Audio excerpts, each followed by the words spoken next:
Quasi here, and in this video, I want to talk to you about why most people fail to surrender and how the surrender mechanism really works and why this is probably one of the most powerful things you can do in your journey towards spiritual growth to really manifesting that life you actually want. And by the end of this video, I'm going to share with you the biggest keys that most people miss out on and the subtle nuances that actually make surrender work and what really makes this powerful as a mechanism to that growth, to your personal life growth, to your business growth, really breaking that circle of Groundhog Day that keeps repeating itself because of events that have happened in the past. I really want you to stick around till the very end of this video. It took me a very long time to figure out a lot of experimentation with the customer community in the Reality Mastery program, with even myself and my own life. So please stick around.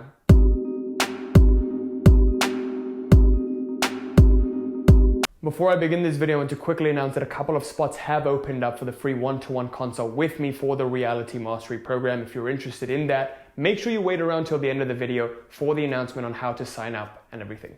And with that, let's get started. So today I want to talk to you about surrender and the biggest mistakes people make in surrendering and why remnants of the past keep lingering and keep influencing the future events that are happening in your life. Now, why this was key for me to understand was we were having a lot of clients in the program who come in who were dictated by their past and these traumatic events that have been happening, and they've been seeing therapists, but nothing really worked. And then they come into the program within 3-4 weeks, they get better results than ever before. They break free from those negative feedback loops that have been governing their lives, and they all of a sudden turn that circle into a straight line and start seeing forward movement more in 6 weeks than they've seen in years and years in their lives. So I started to really figure out why that happened. And it was interesting to see why. So that's what I want to share with you today. So before beginning, really want to share with you that what most people try to do is we've been taught that, okay, you must go to the source of that experience. You must dig deep. So what most people try to do is they try to dig up these old experiences. They try to go back to their past and they arbitrarily try to place a meaning. They say that, maybe it was this. Maybe it was because my mom or my dad was abusive, or, I had a crazy loss in my family. And you know what? Maybe that is the case. But the thing is, we keep replaying that over and over and over. And they do all of this regression therapy, and then they go back to it, and their therapist keeps telling them, oh yes, it's this. But it's one thing knowing what it is and what to do with it. That's another thing.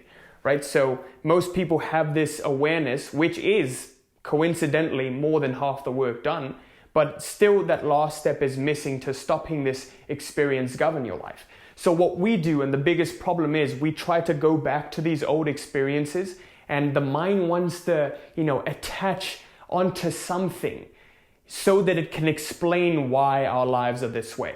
So what we're trying to do is we're trying to justify our shitty behavior and what we're bringing into our lives by blaming it on something.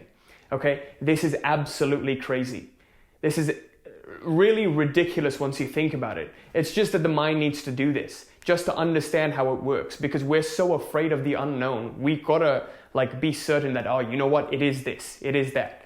But there's another better way to really eliminate this. Because even if you do go back to that past experience and you put a meaning onto that and you say, okay, well, that's what caused it. So now every single event that's going to happen afterwards, it's starting to be in line with that event. So you say, oh, well, why did I get fired? It was because I was bullied when I was a child, my social skills are terrible, etc., etc. So you give yourself permission to be this way, okay?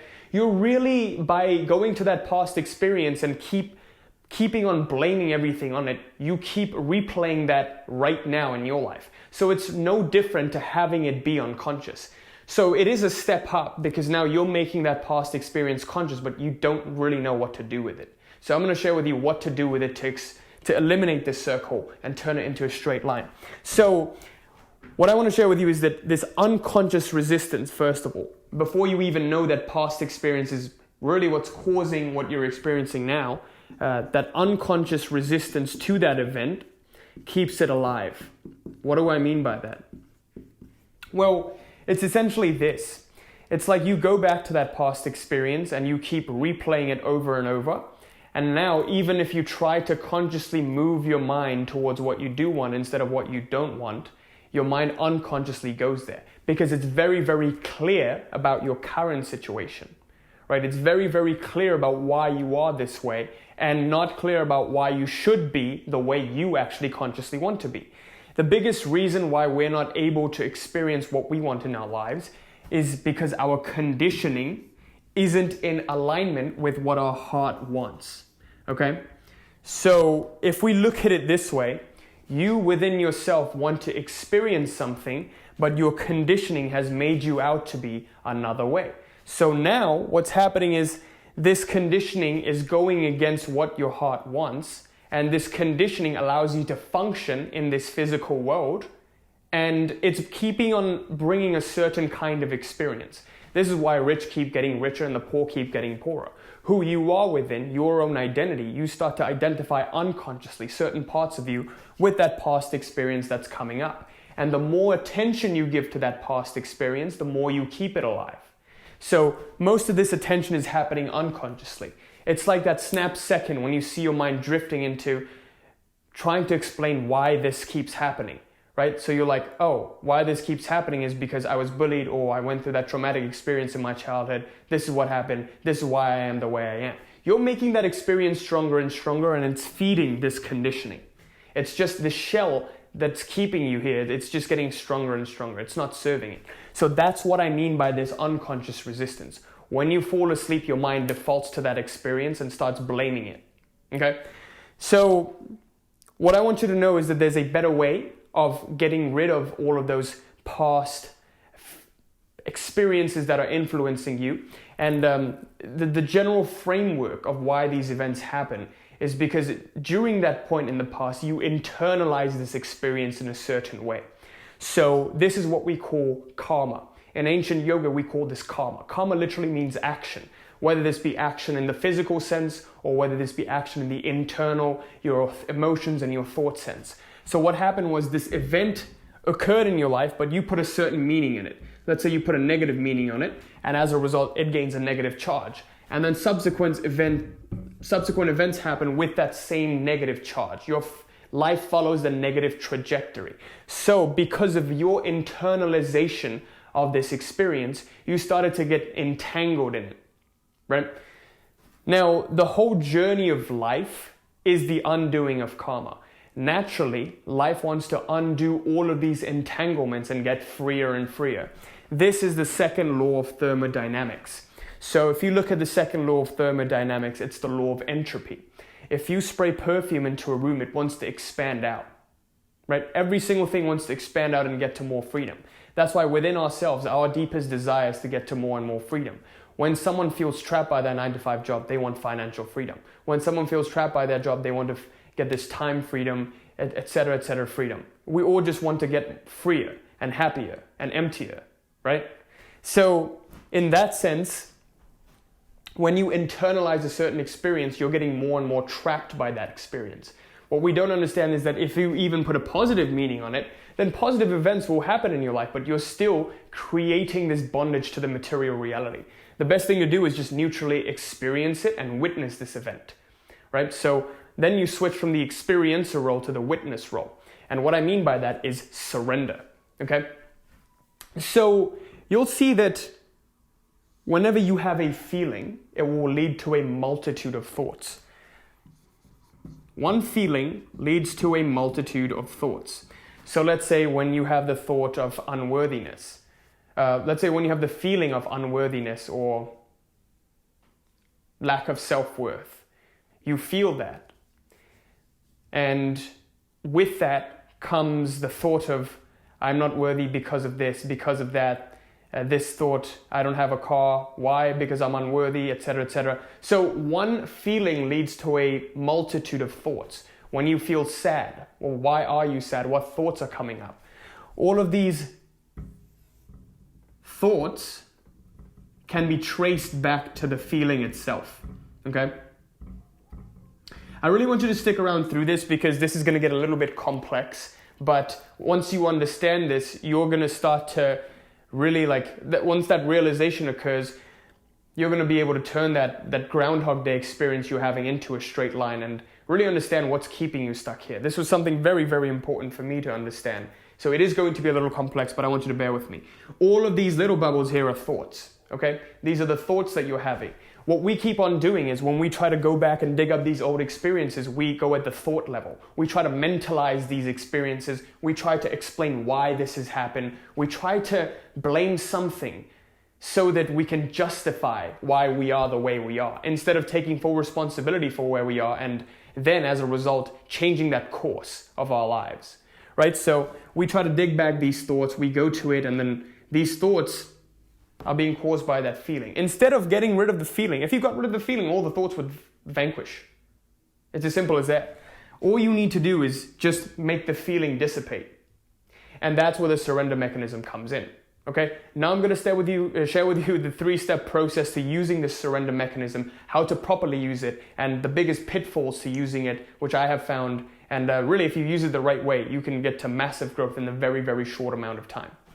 Okay, so here are the 3 keys to using the surrender mechanism properly. Before we get into that, understand key number 1.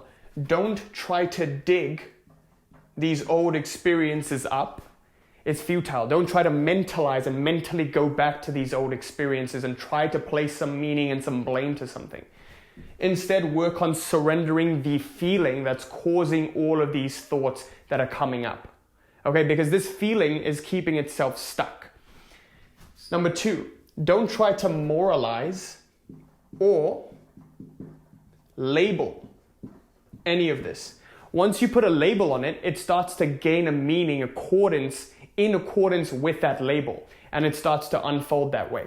This is why the placebo effect is so common. If you think you're confident, you're going to be a confident person and you're going to act in accordance with that, right? But then if you think you're unworthy, you're going to act in accordance with that.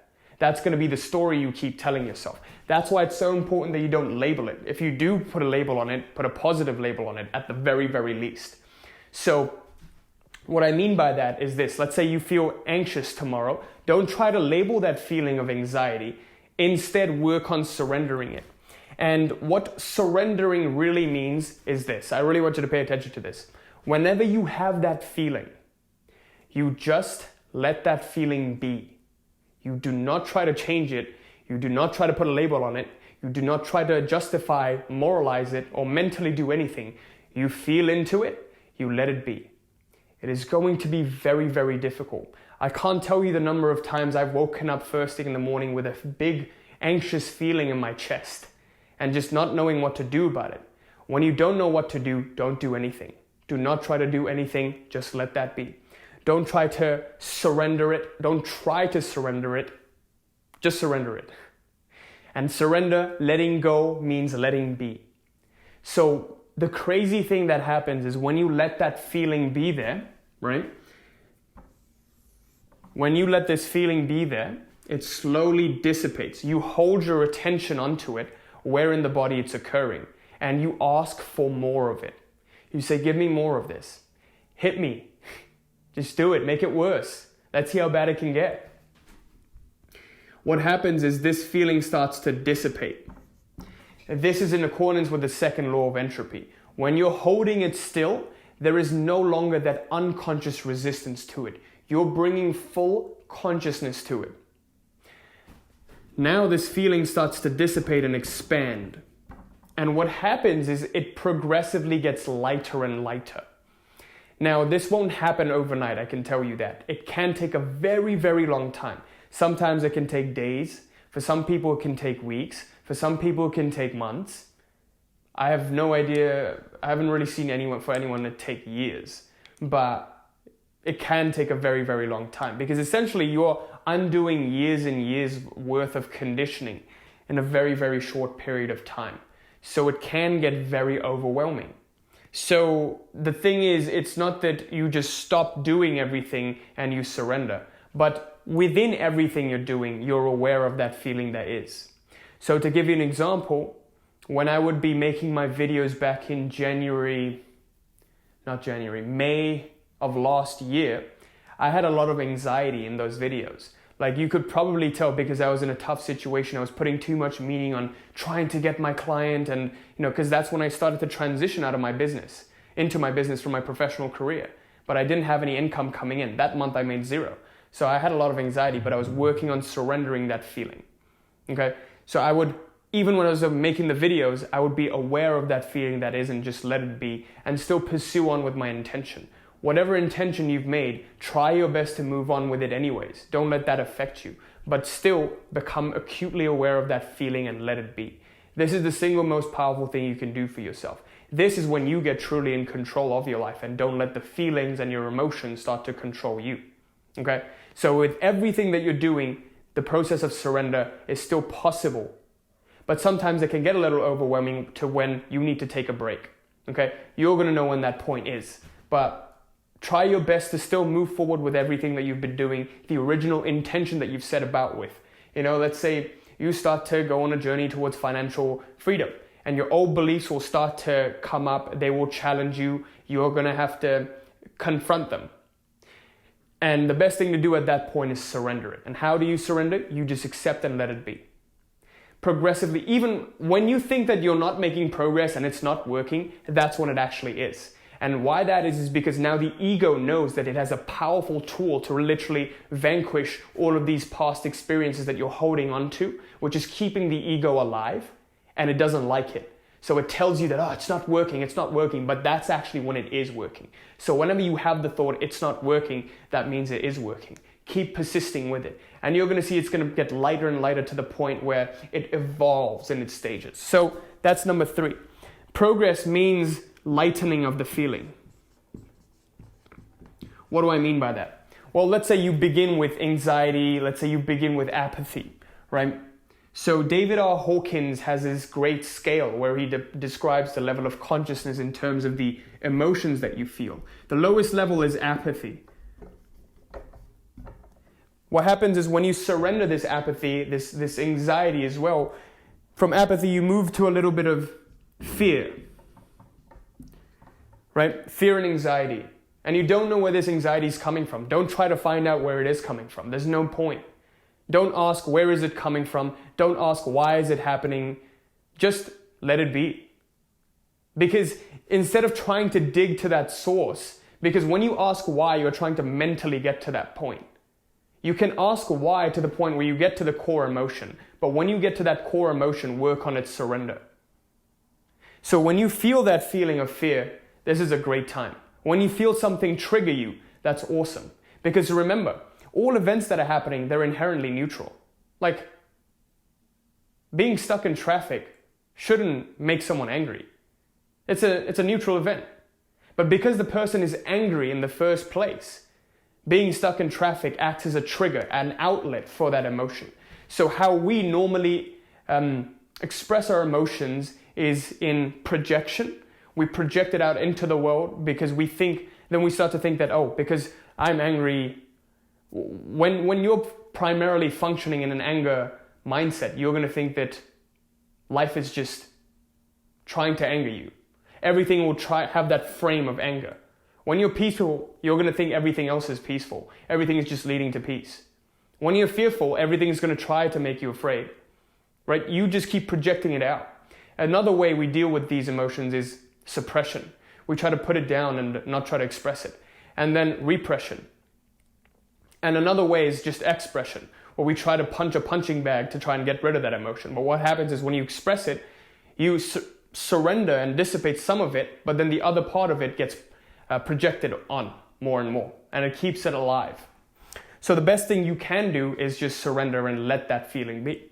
When you get to apathy, you observe it, you let it be. You don't try to change it, you don't try to mentalize or moralize about it, you let it be. When you get to fear, you feel it, you let it be. Then what happens is the fear evolves into anger. You're going to see this. You're going to get so angry.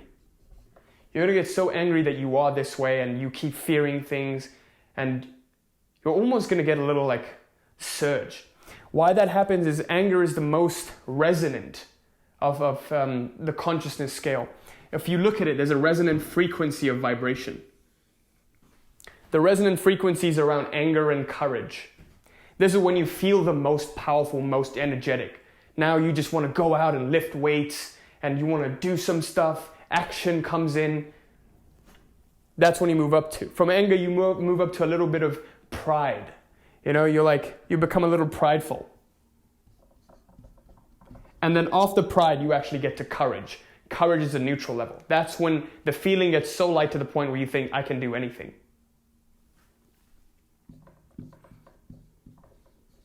That's the level we want to get up to, the level of courage.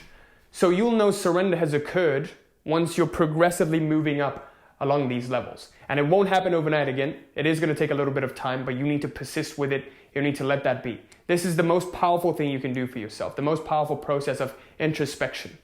Okay?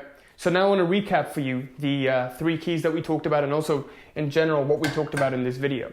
Essentially, we were discussing the surrender mechanism, why people keep repeating the same past experiences and they keep getting haunted by it, and why no forward movement is happening, but over time the same cycle, same loop is playing over and over again.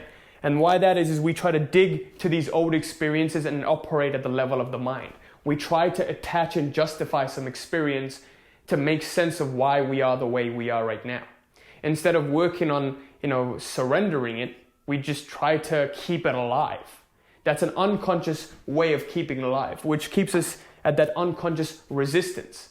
And this is keeping that past alive and moving on more and more.